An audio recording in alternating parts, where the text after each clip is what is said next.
Good morning. Today we'll take class B output stage and we'll derive the expression for efficiency.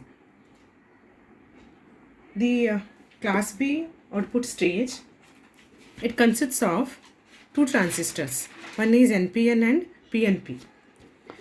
The circuit consists of two transistors.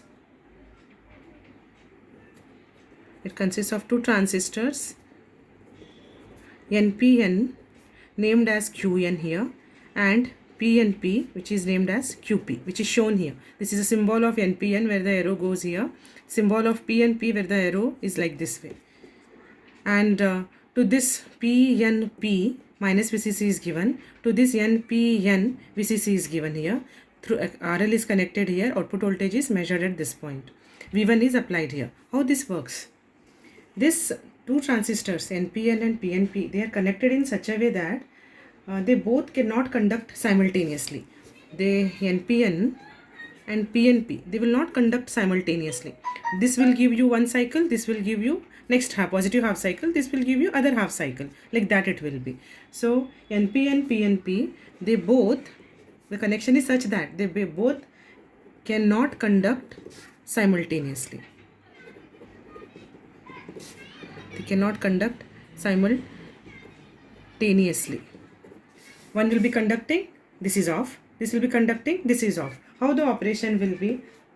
When we'll take all the three cases, when the V1 is 0, this is our V1. V1 is 0, what happens? V1 is positive, what happens? V1 is minus, what happens? When V1 is 0, both the transistors are off. Both the transistor is off, Q1 is off. Obviously, base is 0, this also 0. So Qn is 0 and Qp is off. Both of them are off, output voltage is 0.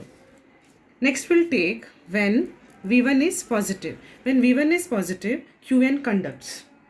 Yes, no? And when this is more than 0.5 volt, when the base voltage is more than 0.5 volt, this conducts. And it works as an emitter follower. Emitter follower means whatever the voltage is applied at the base, same thing is followed at the emitter, and this is the output.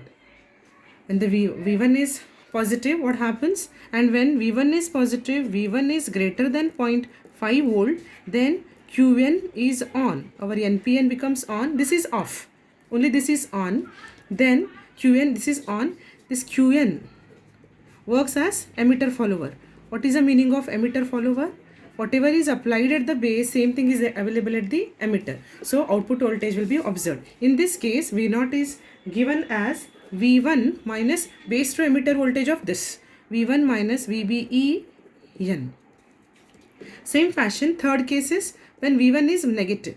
In that case, this transistor is off and this transistor is on. And output voltage will be because of this. So how will write? V1 is negative. And when V1 is greater than 0.5 volt, in the negative case only, then our QP is on, turns on, and acts as, our QP acts as, in this case, emitter follower. This much is the explanation of the circuit. Again, V0 follows the V1. But in this case, now when V1 is, means when negative is there, in this case, QP supplies the load current and Q1 will be off. I'll repeat once again the circuit operation. Now we are dealing with class B output stage. In the class B output stage, we have two transistors, NPN and PNP.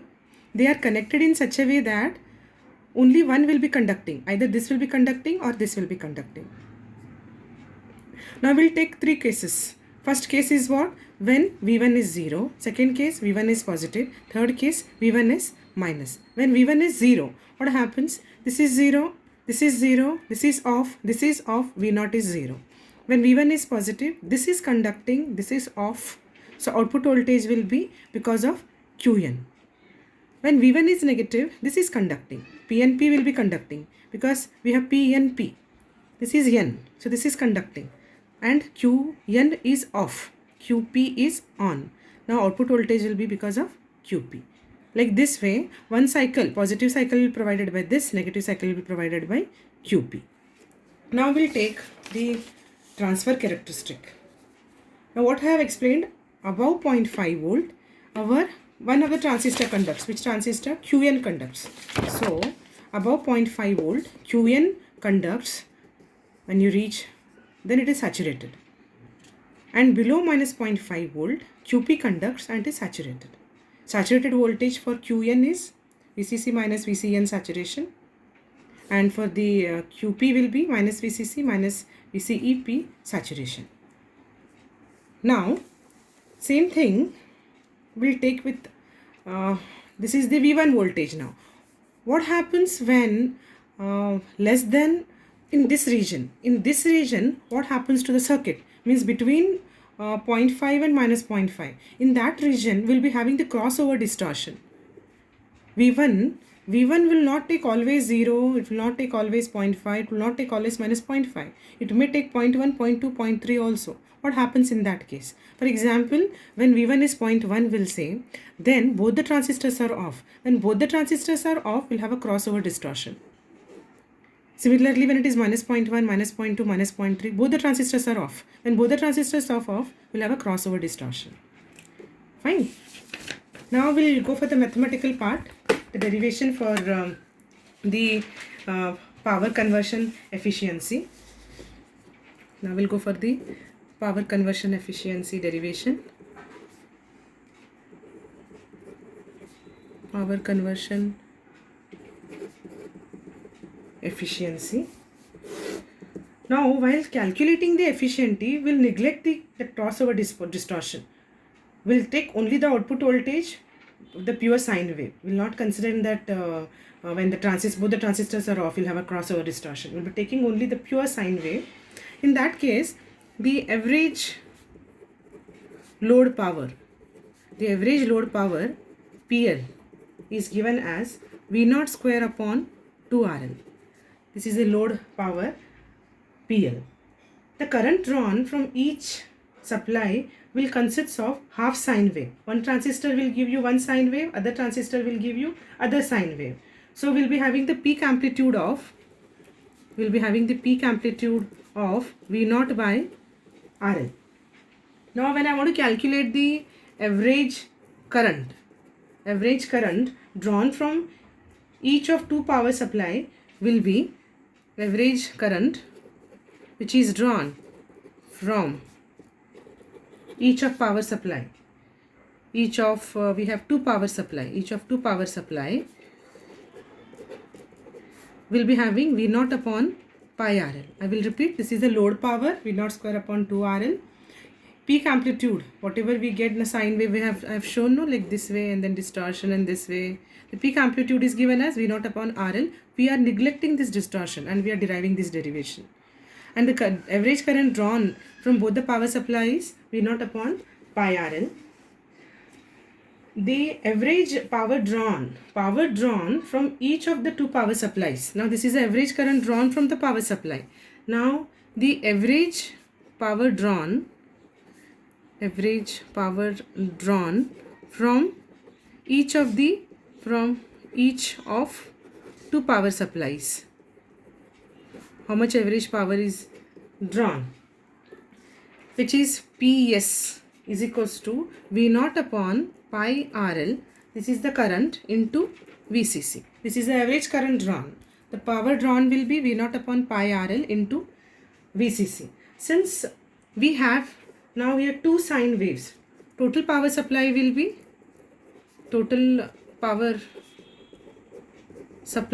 be since this is 1, since 2 are there, 2 V0 upon pi RL into, since I want two power supplies, so it becomes 2 V0 upon pi RL into VCC. Since I want, because of the two power supply, it becomes 2 V0 upon pi RL into VCC. This is current into voltage. Current is so much, voltage is so much. Now efficiency is calculated as V0 by 2 RL whole square whole divided by 2 V0 into VCC upon pi RL. Now this is the load power divided by this one. We have that PS. Then if I want to simplify that part, then we get eta is equals to, that mathematical part if I want to simplify, eta becomes V naught square upon 2 RL into pi RL divided by 2 V naught into VCC. Now if you just simplify, this part will get RL will go pi V naught divided by 4 VCC. This is the efficiency. Now I will repeat once again. The load power is given as V naught square upon 2 RL. Peak amplitude V naught upon 2 RL. The average current drawn will be V naught upon pi RL. Now average power drawn will be 2 V naught upon pi RL into VCC. So efficiency will be, okay, this is V naught square upon 2 RL. V naught square upon 2 RL into 2 V naught VCC upon pi RL. Means this PL V naught square upon divided by this power. Load power divided by the total power supply, average power. Then we'll have an efficiency, which is V naught square, which is here. We have V naught square, this divided by this one. So we'll have V naught square upon 2 RL, 2 V naught VCC upon pi RL. Then we'll be having V naught square upon 2 RL into pi RL by 2 V naught into VCC. Here V naught will go, RL will go. We'll have pi V naught upon 4 VCC. This is the efficiency. This is the efficiency. Now, now the maximum efficiency is obtained when V naught is at its maximum. When the V naught is maximum, we'll have the maximum efficiency. This maximum is limited by the saturation of Qn and Qp, and which is VCC minus VC saturation into VCC equal to VCC that I have shown. Then eta maximum is given as, I am saying that if I want to calculate the maximum efficiency, when V naught will be maximum. So V naught will be maximum when it reaches to VCC. Then I'll be having pi by 4 into VCC by VCC. So I'll be having the pi by 4, which is 78.5%. This is the maximum efficiency we'll be having. Whereas in class A we have seen 25% efficiency approximately. Now we'll calculate the power dissipation.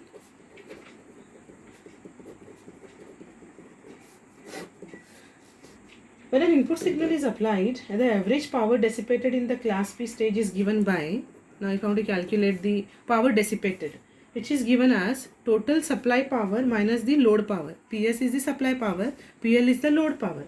Now we have the values of PS and PL. We have the values of supply power, we have the load power. If I substitute here, then I'll get the power dissipated, how much power is dissipated, which is 2 V naught divided by pi RL into VCC minus V naught square upon 2 RL. Now if I simplify this, so we will be getting the dissipated power. In this, no, the V naught is substituted as 2 VCC by pi. So I will be having PD as, 2 by pi. V naught is 2 VCC by pi into VCC by RL minus V naught square. V naught square means 4, this square, 4 VCC square upon pi square into 1 upon 2 RL. Now in this we'll be having 4 VCC square divided by pi square into RL minus 4 VCC square 2 pi square into RL. Now take here common as 4 VCC square by pi square into RL. 1 minus half. 1 minus half is half. So 4 VCC square upon pi square RL. This is half. This and this will go. So we have 2 VCC square upon pi square RL is the power dissipated. This is a derivation of power dissipated. If you have any doubts, you can ask me personally on my WhatsApp number.